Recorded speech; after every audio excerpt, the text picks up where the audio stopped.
Hi, it's Rick, and we're back to our second inductive study on the letter of Galatians. And we ended last time from Galatians chapter 1, verse 5, and now we're going to pick it up, Galatians chapter 1, verse 6. And you can see that I have my two apps open that I use for Bible studies. You can see that I've got the Olive Tree app open, and you can also see that I have Evernote open, and both I like them. I like them both. They're really great apps. And so, inductively, we're going to be walking through Galatians chapter 1, verse 6 together, and we're probably going to just stick within this passage of the text. So let's read together. I'm going to read for you. We're going to read together. Verse 6. I am astonished that you are so quickly deserting the one who called you to live in the grace of Christ and are turning to a different gospel. Yeah, Paul can't believe it that these believers who receive the gospel, he calls it a different gospel. The gospel is the good message of Jesus, but there's another good message, and the Galatians are turning from the real gospel, which is really no gospel at all, when only the gospel that's revealed by Jesus is the gospel. I'm sorry, I'm interpreting, and I shouldn't be interpreting now. Evidently, some people are throwing you into confusion and are trying to pervert the gospel of Christ. Paul ran into this problem all the time. He'd plant a church, he'd have these people come into the church, and they'd tell people, no, you're not a Christian just by belief in Jesus. You need to believe in Jesus for sure, but you also have to add this and add that and add this. And Paul was really frustrated by it. And I'm interpreting again, I'm sorry. But even if we or an angel from heaven should preach a gospel other than the one that we preach to you, let them be under God's curse. That's huge. Add something to the gospel, you're cursed. As we've already said, so now I say again, if anybody is preaching to you a gospel other than what you accepted, let them be under God's curse. That's huge. That's huge. Am I now trying to win the approval of human beings or of God? Duh, of God. Or am I trying to please people? Obviously not. If we were still trying to please people, I would not be a servant of Christ. And we're going to stop there. Stop at verse 10. It's a good package right there. Okay, what I hear. I am astonished. Let's comment a lot. Paul is astonished. Why believers are, we can say, rejecting Christianity. Looks like they're rejecting Christianity. It's interpretation. Believers are deserting. He uses the word deserting. Deserting Jesus, the one who called you. How? They're turning to another little g gospel, I suppose. Another good message. But it's not a gospel. It has no power to save. The only gospel that has power to save is the gospel that Jesus has revealed. It doesn't matter who else comes and tells you and shares with you spiritual truth. If it doesn't come, Jesus is not the source. It's not a spiritual truth, and so that's what Paul's saying here. And he says it right here. Some people are throwing the church into confusion. How are they doing that? They are perverting the gospel. Perverting the gospel. Even if an angel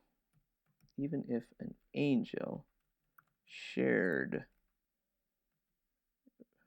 even from heaven, preached a gospel other than the one we preach, even if an angel shared something different, other than different, let them be cursed. Under God's curse, that's huge. I've already said, am I trying to win the approval? Paul wouldn't be a servant of Jesus if he were trying to please people. So let's see. So Paul is astonished, and he's astonished because believers are deserting Jesus. How are they deserting Jesus? They're turning to another gospel, another good message, not the kind of gospel that will grant eternal life, but it's certainly another faith, in this case probably a cult. It's not a gospel. Where's it coming from? Some people are throwing the church into confusion, and so yeah, they're perverting the gospel, adding something to the gospel, changing the gospel, making it sound gospel-like, but it's not the gospel if it's not coming from Jesus. Even if an angel shared something different, let them be cursed. It doesn't matter what the source is. If the source isn't Jesus, that's huge. Let them be cursed. Paul wouldn't be a servant of Jesus if you're trying to please people. All right. So what does it mean? Paul is having trouble believing that the Galatian believers are so easily confused and led astray. The new message they received is not the revealed message of Jesus. Thank God for spell check. Not the revealed message of Jesus, but it's a message that has come from people. I like our study, the last one that we did, Inductive Study, because it shows that the gospel, everything that we see in Paul's letters is not coming from Paul, it's coming from Jesus. The gospel doesn't come from the church. So when we go and we share the message of Jesus, it's not because the church has made up the message of Jesus, because Jesus has revealed his message. He revealed it to Paul, and now we have received that revelation of the gospel that Jesus has given us. So from last study, we're carriers and also communicators. But somebody came in, not the carrier or the communicator of the revealed message, says some people are throwing the church into confusion. Let's talk about this app for a minute. I like Olive Tree app because, now there are other apps I know, and they're big and they're little, maybe sometimes a little too complicated for me. I like Olive Tree app because it's really simple, and I bought a couple of commentaries. I have a commentary open up here, the NIV. What is this? Let me just check for a second. NIV study notes from the New International Version.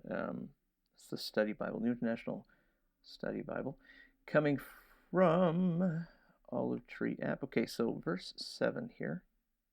Verse 7. No gospel at all. Some people throwing in confusion. Okay, so let's go to the commentary notes to try to figure out what it's saying. No gospel at all. It lacks the heart of the gospel, the revealed message about Jesus, the good news of God's marvelous grace. People were coming in, and it wasn't about grace. They were adding things. Some people, the Judaizers.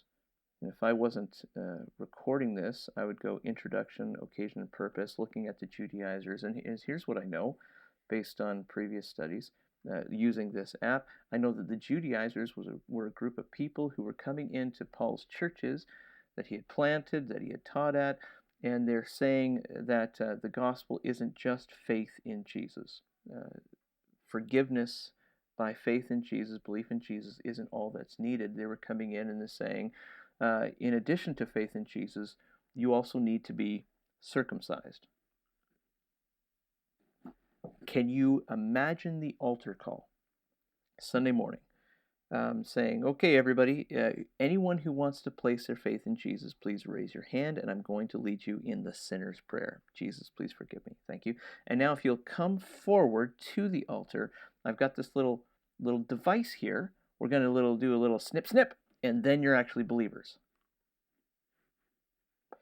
I don't imagine too many people receiving Christ under those circumstances.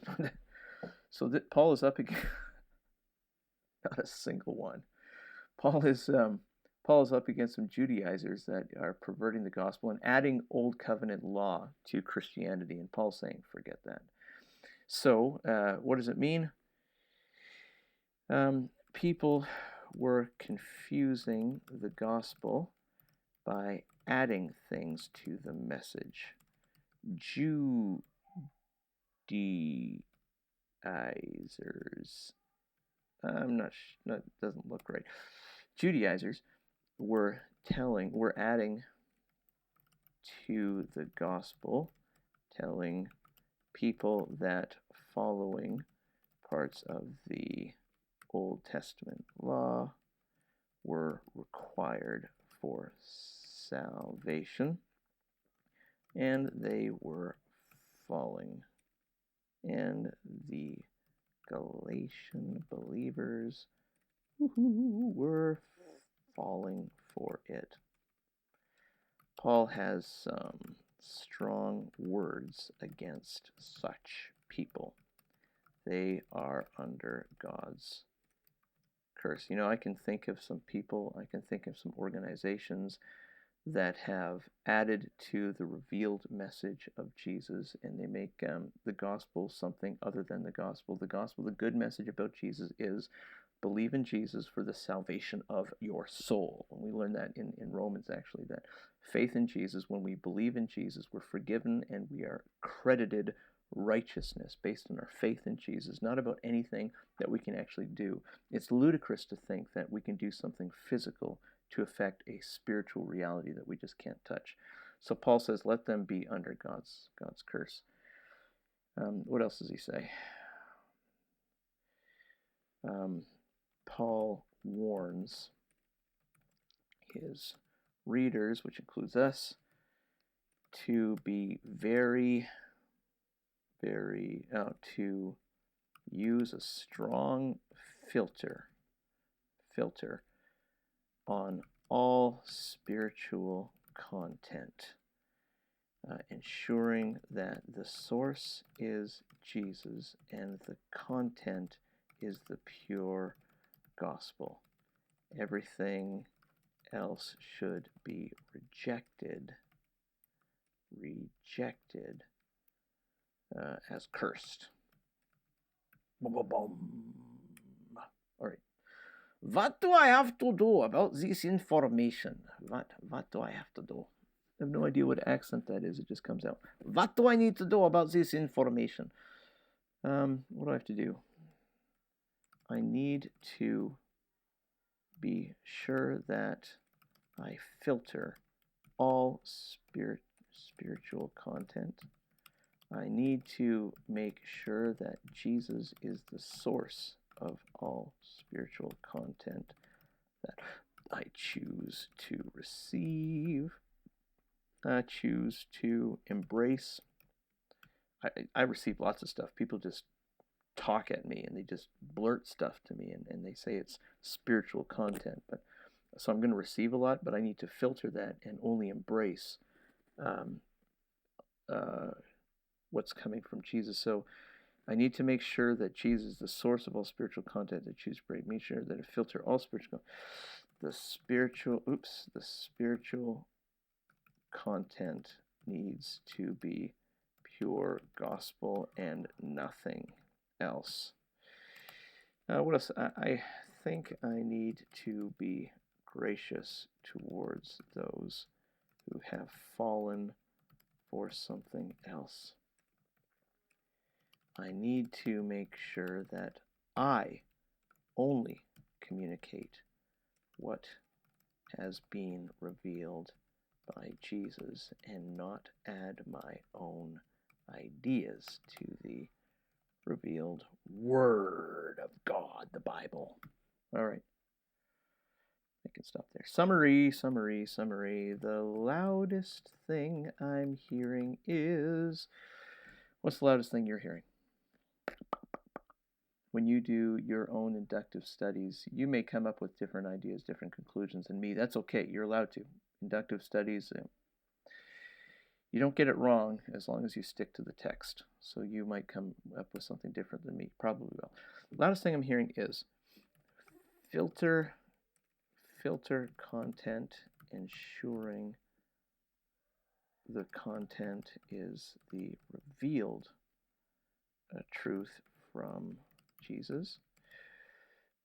Ensure that the source is Jesus and not some person's ideas, even if they are a PhD, and only communicate revealed truth.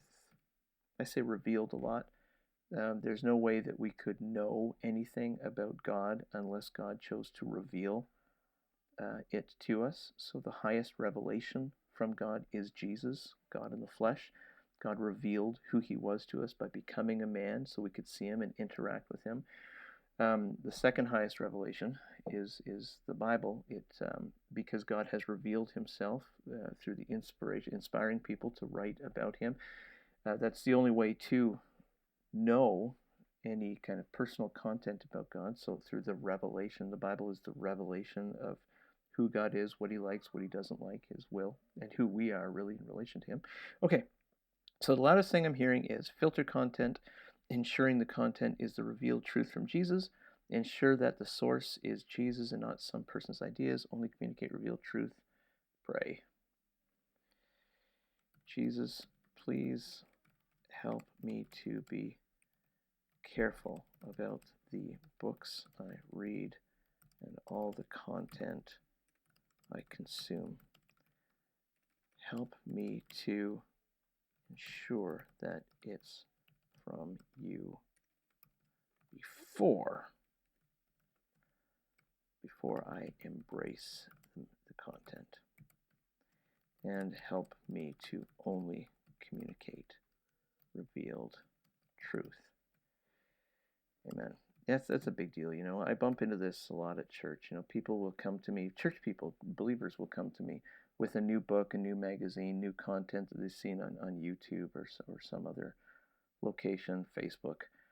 And they embrace spiritual truth far too easily. They don't test the content to see if it lines up to the revealed message, the revealed word. They don't test the source to make sure that this is the stuff only coming from Jesus, and they'll embrace this stuff and they'll bring it into the church and begin to teach something. The content hasn't been filtered. It hasn't been tested against the Bible, not really. And the content, it hasn't been ensured that it's only coming from Jesus and not somebody else's good ideas. So this weird stuff comes into the church sometimes. This strange stuff comes into the church because people they don't use filters as much as they should, and they just feel that, okay, somebody said something about the Bible, so it must be true. If it's not coming from Jesus, which means if you can't find it in the Bible, then it's something that we need to reject. And if it adds anything to the gospel, saying that more than faith in Jesus is required for salvation, then you just need to reject it. Okay, so Sharepoint. If somebody were to ask me what were my devotions about today, what would I say? Filter content, ensure source, communicate truth, revealed truth.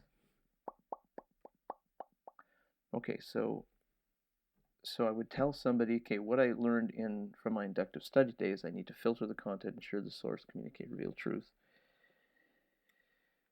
How you can be sure you're connecting with Jesus rather than a fairy tale.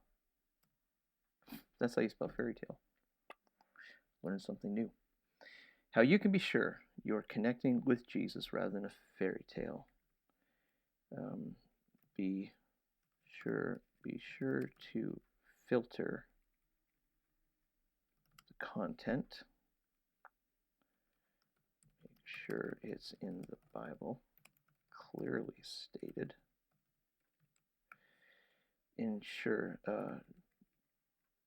Be sure it's coming from Jesus.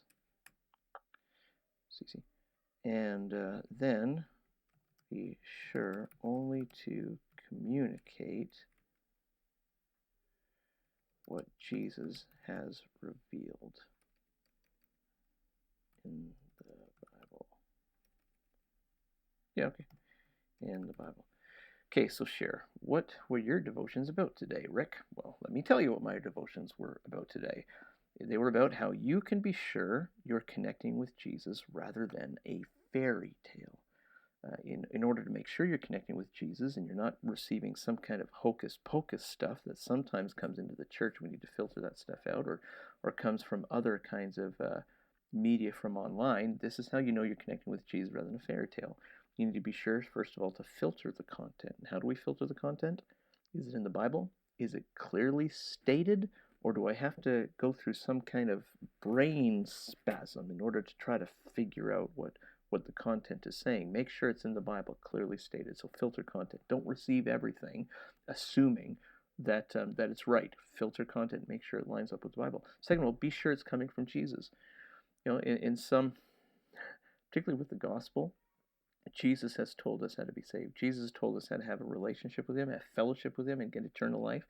And if Jesus didn't reveal it, it's not going to work. Only Jesus' words can work. Only Jesus' words affect eternity and are beneficial at all to us for coming into God's eternal kingdom. So be sure it's coming from Jesus. That's how you're connecting with Jesus, not a fairy tale. And thirdly, be sure only to communicate what Jesus has revealed in the Bible. So me personally, I need to only communicate what Jesus has communicated. I can't be adding confusion to anybody else and creating an environment of confusion that I'm going to come into and start embracing. I need to make sure that I'm doing what I can to have a pure environment where we can connect with Jesus and I'm not adding any strangeness to it that ultimately is going to also throw me off course. So I need to be sure that what I'm communicating is filtered as well as filtering what I'm receiving. So there you go. There's our SharePoint. So now, let's see. At the top of Evernote, I'm going to put this as the title. I like Evernote, and I put the title at the top because so I've made a workbook for within Evernote, and you can see that the last time we were doing this together, how Jesus has made you indispensable, that was last time, and the title's at the top, so I know what that study's about. And then here, how you can be sure you're connecting with Jesus rather than a fairy tale, put that at the top. So I like Evernote, and then it's available on all my devices. So the next thing I'm going to do is I'm going to do a very short inductive sermon, which is going to be about 3 minutes, sharing the information that we've learned in this study. And in that inductive sermon, I'm going to invite people then to look at this inductive study so they can see how I arrived at my conclusions. So this is how you can be sure that you're connecting with Jesus rather than a fairy tale. Be sure to filter the content. Don't believe everything you hear, please, and don't bring that stuff into the church if it's not from the Bible. Make sure it lines up with the Bible, and you don't have to jump through any mental gymnastics and hoops and stuff to figure it out. Clearly stated in the Bible. Also, make sure the content is coming from Jesus. If Jesus has said it, then you can believe it. And then for you personally, you and I can do something to help our environment to make sure that it's only Jesus that we're connecting with by making sure that we only communicate what Jesus has revealed. Only communicate what Jesus has communicated to us. So stay biblical in our own conversations instead of sharing our own personal ideas as gospel, because that's going to muddy the water in our environment as well. Thank you for joining me in this inductive study, and I'll see you next time. God bless you.